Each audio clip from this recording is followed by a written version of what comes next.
한국 방산의 빠른 납기가 또 한 번 전 세계를 놀라게 만들고 있습니다. 5월 중순에 이어 6월 3일 K2 전차 9대, 천무 다연장 로켓 발사대 9대가 추가로 폴란드에 도착했습니다. 현대로템과 한화 에어로스페이스가 약속한 일정에 맞춰 빠른 속도로 무기를 공급 중입니다. 올해 내 K2 전차 1차 계약분 180대 중 120여 대가 이미 인도되었으며 남은 물량도 계획대로 공급될 전망입니다. 폴란드 제15기계화여단은 이번 4일 SNS에 폴란드 육군은 더 많은 블랙팬서를 원한다. 올해 두 번째로 K2GF 전차를 인도받았다고 전했습니다. 또한 천무 발사대 호마르케이는 폴란드에 90여 문이 수출됐고 이 중 60여 문이 폴란드군에 실전 배치되어 훈련에 투입되고 있습니다. 최근 폴란드에서 보수 우파 성향의 나브로츠키 대통령이 근소한 차이로 당선되었습니다. 폴란드의 새로운 대통령인 나브로츠키 선거 슬로건이 폴란드 우선, 폴란드인 우선인 만큼 자국민 중심의 복지를 강하게 주장했는데요. 기존 투스크 총리의 친유럽 정책과 달리 새 정부는 한국과의 방산 협력을 더욱 강화할 전망입니다. 국제 분쟁이 지속되는 가운데 동유럽을 포함한 유럽 전역뿐만 아니라 중동과 동남아시아 국가들 또한 차세대 전투기 도입을 적극적으로 검토하고 있습니다. 얼마 전 발생한 F-35 전투기 사고 역시 엔진 결함으로 인해 발생한 것으로 확인되었습니다. 당시 조종사가 신속하게 대응해 생명은 구했지만 심각한 부상을 입었고 수천억 원이 투입된 전투기는 결국 폐기될 수밖에 없었습니다. 현재 한국의 항공 엔진 개발은 한화 에어로스페이스가 주도하고 있으며 국제적으로도 상당한 수준의 기술력을 인정받고 있습니다. 이러한 배경 속에서 글로벌 항공 엔진 업계의 선두 기업인 제너럴 일렉트릭 역시 한화 에어로스페이스와의 기술 협력을 제안한 사례가 있습니다. 한화 에어로스페이스는 이를 바탕으로 KF-21의 엔진 통합 개발을 이끌었으며 핵심 부품의 국산화에서도 높은 성과를 거두었습니다. 현재 항공 엔진 구성품의 국산화율은 72%에 이르고 있습니다. 아직 일부 과제가 남아있지만 엔진의 주요 구성 요소가 대부분 국내 기술로 대체되었다는 사실만으로도 의미 있는 진전으로 평가되고 있습니다. 그럼에도 불구하고 일부에서는 한국이 독자적으로 항공기 엔진 개발에 성공하기는 어렵다는 의견을 내놓고 있으며 현실적으로는 미국산 엔진 도입을 계속 유지하는 것이 합리적이라는 주장도 존재합니다. 물론 엔진 개발이 반드시 성공한다고 단정할 수 없고 여전히 일정 부분 불확실성이 존재하는 것도 사실입니다. 현재 분석에 따르면 한국과 미국 간 항공기 엔진 기술력 격차는 약 50년에 이르는 것으로 평가되고 있습니다. 그러나 미국이 언제나 한국이 필요로 할 때 엔진을 안정적으로 공급해 줄 것이라는 보장은 없습니다. 조금 더디고 비효율적으로 보일 수 있겠지만 결국 전투기 엔진을 자국 기술로 완성하는 것이 진정한 자주국방 실현의 핵심이며 한국이 글로벌 방산 강국으로 도약하기 위한 초석이 될 수 있습니다. 최근 들어 엔진 개발 사업에서도 구체적인 성과가 하나 둘씩 가시화되고 있으며 지난해에는 조만간 획기적인 발표가 있을 것이라는 의미심장한 발언도 나왔습니다.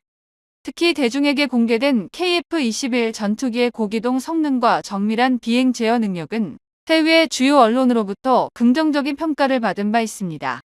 시제기임에도 불구하고 믿기 어려울 만큼 뛰어난 기동성을 선보인 KF-21 전투기는 미국의 F-22 랩터를 떠올리게 한다는 평가와 함께 한국 공군의 전력 수준을 한층 끌어올리는 계기가 되었습니다. 한국 전투기의 빠른 기술 발전을 직접 목격한 중국은 상당한 충격을 받은 분위기를 보이고 있습니다. 특히 중국 관영 매체 인민일보는 중국이 신속하게 대응하지 않을 경우 KF-21을 중심으로 한국 공군의 전력이 예상보다 빠르게 통제 불가능한 수준으로 성장할 수 있다는 우려를 표명했습니다. KF-21의 양산이 본격적으로 추진되고 있는 현재 대한민국 공군은 중국 입장에서도 더 이상 가볍게 볼 수 없는 실질적인 군사적 위협으로 인식되고 있으며 군사적으로 경쟁해야 할 상대라는 평가도 나오고 있습니다. KF-21 전투기가 야간 작전 수행 능력까지 갖추고 실전 배치된다면 한국 공군의 전술 역량이 크게 강화될 것이라는 군사 전문가들의 전망도 제기되고 있습니다. 중국 역시 이에 대한 경계 수위를 한층 높이고 있는 상황입니다. 과거 한국은 미국산 무기를 대량 도입해 군사적 안정을 우선시했지만 현재는 독자적인 무기 개발 능력을 바탕으로 미국과 대등한 조건에서 협상할 수 있는 수준에 도달했습니다. 대한민국은 강력한 기술력과 축적된 실적을 바탕으로 모든 무기를 독자 생산하기보다는 상호 협력을 유지하며 라이선스 공유를 통해 양측의 이익을 극대화하는 전략을 구체화하고 있습니다. 과거 한국은 미국 방산 부품 시장에서 불리한 조건을 감수해야 했던 시절이 있었지만 현재는 그 한계를 점차 극복해 나가고 있습니다. 특히 트럼프 2기 출범 이후 미국의 보호무역 기조가 강화될 것이라는 전망 속에서 이에 따른 부정적인 영향이 한국 방산업계에도 미칠 수 있다는 분석이 제기되었습니다. 미국산 무기 구매와 관련하여 한국 방위 산업 구조가 미국의 정치적 압박에 직면할 가능성이 커졌으며 이에 적절히 대응하지 못할 경우 록히드 마틴이나 보잉과 같은 미국 주요 방산 기업들의 영향력이 더욱 확대될 수 있다는 우려가 꾸준히 제기되었습니다. KF-21 전투기 개발 이전까지만 해도 대한민국은 미국 방산업체의 과도한 영향력 아래에서 비합리적인 상황을 여러 차례 겪어야 했습니다. 군사 무기에 관심 있는 사람이라면 잘 알고 있듯 F-16과 F-15K 전투기는 한국이 정당한 대가를 지불하고 도입한 기체임에도 불구하고 실제 작전 가동률은 국산 FA-50보다 약 60% 수준에 머물렀습니다. 그러나 현재는 과거와 비교해 상황이 크게 달라졌습니다. 이제는 미국의 일방적인 영향에 따라가는 것이 아니라 한국 공군의 미래 전력 수요에 맞춰 자국 내 독자적인 생산 기반을 꾸준히 확대해 나가고 있는 중입니다. KF-21 전투기의 양산이 본격화되면서 한국은 점차 미국 방산 업체들에 대한 의존도를 줄여 나가고 있습니다. 오히려 이제는 미국 측에서 한국의 핵심 기술 일부를 요청하는 사례도 발생하고 있으며 방위산업 기술력이 전 세계적으로 인정받고 있다는 사실이 분명히 드러나고 있습니다. 트럼프가 또다시 한국 방산을 상대로 견제를 시작했습니다. 폴란드가 도입할 FA-50 PL-36대 수출이 미국의 수출 허가 문제로 인해 1년 반 이상 늦추는 수정 계약을 체결할 것으로 알려지면서 미국에게 핵심 기술을 의존하는 것이 얼마나 위험한지를 다시 한번 일깨워 주고 있는데요. 미국의 트럼프 정부에서는 한국이 만들어낸 FA-50이 업그레이드가 된다면 F-16을 뛰어넘는 세계적인 베스트셀러가 될 것임을 알았기 때문이라고 하는데 자세한 내용 알아보겠습니다. 국내 언론에서는 K방산이 자랑하던 총알 배송의 신화가 이번 지연 계약으로 인해 무너질 수 있다는 우려를 내놓고 있습니다. 하지만 사실 FA-50을 제작하는 카이와는 전혀 무관하게 폴란드 정부와 미 정부 간의 협상 지원 때문에 발생하면서 수정 계약까지 진행되고 있는 게 밝혀졌습니다. 항공무장이나 레이더 등 핵심 부품을 해외에 의존하는 것이 국가안보에 얼마나 큰 영향을 미치는지를 다시 한번 확인할 수 있는데요. 미 정부는 폴란드가 요구하는 FA-50PL의 군용 GPS 시스템과 A사 레이더, 항공무장, 임무 컴퓨터 등 핵심 부품에 대한 수출 허가를 아직까지 내주지 않았기 때문입니다. 이번 지연으로 인해서 폴란드 정부가 야심차게 진행하고 있는 전력 교체 사업이 불가피하게 지연될 것으로 보이며 우크라이나에 지원하려고 하던 미그 전투기도 늦어질 것으로 보여 파문이 확산되고 있습니다. 미국에서 수출 허가를 내주지 않고 있지만 카이는 미국산 레이더와 항공무장을 시제기에 장착하는 시험을 지속한다는 계획으로 차후에 물량이 공급되면 빠르게 조립할 수 있도록 미리 전투기를 생산해 놓고 있을 예정입니다. 카이는 최근 미국에서 시제품으로 공급된 팬텀 스트라이크 A사 레이더를 장착하고 시험하는 기체를 공개하기도 됐으며 폴란드 언론들을 적극 초대해 홍보 활동을 강화하는 등 납기를 지킬 수 있다고 밝혔지만 결과적으로 미 정부의 늦장 일처리로 인해서 1년 반 이상 납기를 수정할 수밖에 없게 되었습니다. 폴란드 정부에서는 한국과 방산 계약을 축소하려고 하며 배송 납기로 지체 배상금을 받으려고 할 것이지만 순순히 수정을 진행 중이라는 것을 보면 이번 납기 지연이 어쩔 수 없는 것으로 알 수 있습니다. 카이는 폴란드 수출형인 FA-50PL을 블록 20으로 부르고 있으며 최신형 전투기의 특징인 미국산 항공무장과 레이더 소프트웨어가 대거 포함된 모델로 미국의 전략기술이 포함되어 있어 미국 국무부의 승인이 절대적입니다. 미 방산업체가 한국에 팔고 싶어도 수출 허가가 나오지 않으면 도입할 수 없는 민감한 품목들로 폴란드 정부가 미 정부와 협상해야 하는 범위에 속해 있는데요. 카이는 폴란드와 미국과의 협상에서 확보한 부품들로 FAOC 피해를 양산하는 것이기 때문에 협상 권한이 없는 것이 현실입니다. 트럼프 정부가 들어오면서 유럽과 불편한 관계로 바뀌었고 결국 이번 사태에 영향을 미치는 것이 아닌지 우려되고 있는데 미국에서 어떤 핑계를 들어 수출 승인을 내주지 않는지는 알려지지 않았습니다. 러시아가 우크라이나를 침공하자 폴란드가 판매를 요구한 F-16 전투기 공급이 늦어지면서 대안으로 FA-50 경전투기를 제안했을 정도로 적극적이었던 미국의 태도가 180도 변한 것은 사실인데요.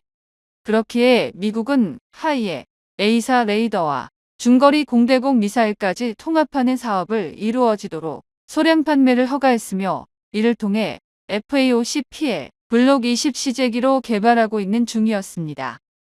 한국이 FA-50을 블록 20으로 업그레이드하게 되면 전투기의 공격력 즉 공대공 및 공대지 교전 능력이 기존 대비 최소 40%에서 최대 50% 이상 껑충 뛰어오를 전망인데요. 여기에는 레이더 성능 향상과 중거리 미사일 운영 능력 확보, 항전 장비 업그레이드 등을 한꺼번에 이뤄내면서 경공격기급 플랫폼이 사실상 중견 멀티롤 파이터로 격상되는 셈이라 할 수 있습니다. 그렇기에 미국에서도 견제를 위해 일부 소량만 판매를 허용했던 것입니다. 이번 업그레이드를 통해 한국산 경전투기가 단순한 훈련기 공격기를 넘어서 사실상 중견 전투기에 근접한 작전 능력을 갖추게 된다는 점이 핵심 포인트인데요. FA-50이 얼마나 바뀌길래 미국 트럼프 정부에서 이처럼 견제를 하는 것일까요? 가장 먼저 꼽힐 만한 요소는 레이더입니다. 블록 20에서 탑재되는 AC 레이더는 이전 기계식 레이더와 비교해 탐지거리와 표적 추적 능력을 크게 끌어올렸습니다. 기존 기계식 레이더 기준으로는 50에서 60km 내외에서 표적을 포착하던 것을 이제 최대 120km까지도 가능하다고 알려져 있습니다. 이런 차이가 얼마나 중요한지는 공중전 시나리오를 생각해보면 단번에 알 수 있습니다. 적기를 더 일찍 포착하고 먼저 미사일을 발사할 수 있다면 교전 결과가 달라지는 건 당연한 이치입니다. 두 번째는 무장 운영 능력입니다. 흔히들 경공격기 하면 근접 항공지원이나 제한적인 폭격 정도만 떠올리실 텐데 블록 20 버전은 중거리 공대공 미사일인 AIM-120 계열 등을 장착할 수 있는 기반을 갖추게 됩니다. 즉, 이제는 눈에 보이는 범위를 넘어 BVR에서의 교전이 가능해지는 것입니다. 중거리 미사일을 장착해 50에서 70km 떨어진 적기를 선제 공격할 수 있다는 건 예전 FA-50이 보여줬던 근접전 위주의 전술 패턴과 전혀 다른 차원의 유연성을 제공합니다. 폴란드 공군이 FA-50 피해를 선택한 주요 이유도 여기에 있습니다. 러시아제 미그기를 운용하면서 겪었던 부품 수급난과 높은 유지비 문제를 더는 고수하기 어렵다고 판단했고 상대적으로 저렴하면서도 기동성과 신뢰성을 인정받은 FA-50에 높은 관심을 보였습니다. 그런데 여기에 A사 레이더와 중거리 미사일 운영 능력까지 붙으니 말 그대로 가성비 최고의 멀티롤 전투기로 변모한다는 셈입니다. 사실상 스텔스기를 제외하면 현존하는 최강의 전투기는 F-15나 F-16V라고 할 수 있습니다. 하지만 이런 전투기들은 한 대당 1천억이 넘어가고 무장체계를 비롯한 프로그램 코스트로 따지자면 이보다 훨씬 많은 금액이 들어갑니다. 미국산 전투기 한 대 살 돈이면 한국의 FA-50을 3대 가까이 구매할 수 있는데요. 기존 FA-50이 주로 근접전에 의존해야 했던 것과 달리 이제는 적외선 유도 미사일뿐 아니라 레이더 유도 중거리 미사일로 교전 범위가 대폭 늘어납니다. 전투 행동 반경도 크게 변화하지 않지만 표적을 탐지하고 추적하는 능력 자체가 확대되니 사실상 한 기체가 처리할 수 있는 임무 스펙트럼이 배로 확장되는 것입니다. 그리고 유지 정비 부분도 아주 중요합니다. FA-50 시리즈는 원래 훈련기 성격을 베이스로 둔 만큼 정비 편의성이 확보된 플랫폼입니다. 여기에 최신 항전 장비와 자가진단 시스템이 들어가면 고장 발생 빈도도 줄어들고 가동률이 자연스럽게 올라가는데요. 이를 통해 공군 전체 작전 가능 기체 비율을 끌어올릴 수 있다는 장점이 있습니다. 여기서 한 가지 흥미로운 비화가 있습니다. 사실 FA-50 계열에 A사 레이더를 붙이는 연구는 이미 2010년대 중반부터 극비리에 시작되었습니다. 처음에는 카이 내부에서 미국 레이더 업체와의 협업을 모색했지만 소프트웨어 인터페이스와 아이타의 문턱이 생각보다 까다로워서 쉽지 않았습니다. 동시에 유럽산 레이더도 검토했는데 무장 통합과 유지 보수 문제에서 난항이 예상되었습니다. 결국 다양한 시행착오 끝에 L3 해리스 계열의 팬텀 스트라이크 레이더를 선택했고, 이 과정에서 한국 측 항전 소프트웨어 엔지니어들이 굉장히 많은 기술적 도전을 통해 독자적인 노하우를 축적했습니다. 이때 축적된 노하우 덕분에 블록 20 생산 속도가 빠르게 진행될 수 있으나 미국에서 허가를 내주지 않았기에 주춤하고 있는 것입니다. 한편 카이에서는 수출 승인 지연이 더 늦어질 가능성도 제기되면서 국산 A사 레이더와 항공무장 개발에 속도를 붙이고 있습니다. 미국에서 도입하려고 하던 A사 레이더는 아직까지 장착한 전투기가 없는 신형 모델이며 FA-50 경전투기에 장착되어 폴란드군에서 검증하려던 계획이었기 때문에 국산 A사 레이더 개발이 빨라지고 지속해 수출 승인이 늦어지면 폴란드가 한국산 레이더를 선택할 수도 있다는 것입니다. 소형 A사 레이더 개발에 LIG, 넥스원과 한화 시스템이 뛰어들었으며 KF-21에 장착된 레이더를 개량한 모델을 선보이기도 했습니다. LIG, 넥스원은 자체 개발한 공랭식 레이더를 네덜란드와 협력해 운용 시험을 진행하고 있어 2-3년 후 전투 배치가 가능할 것으로 보이는데요. 또한 국과연에서 진행하고 있는 단거리와 중거리 공대공 미사일 역시 개발이 빨라질 것이며 FA-50 경전투기를 활용해 올해 3번의 초음속 미사일 시험 발사를 진행할 경우 KF-21뿐만 아니라 수출용 무장 패키지로 통합해 초음속 항공무장 개발도 빠르게 진행될 것입니다. 미국이 블록 20에 필요한 레이더와 항공무장 수출 승인을 내주지 않으면서 다양한 추측성 보도가 이루어지고 있는 가운데 2010년 초 미국에서 거부해 A사 레이더를 달지 못했던 상황과 다른 방향으로 움직일 것으로 예상됩니다.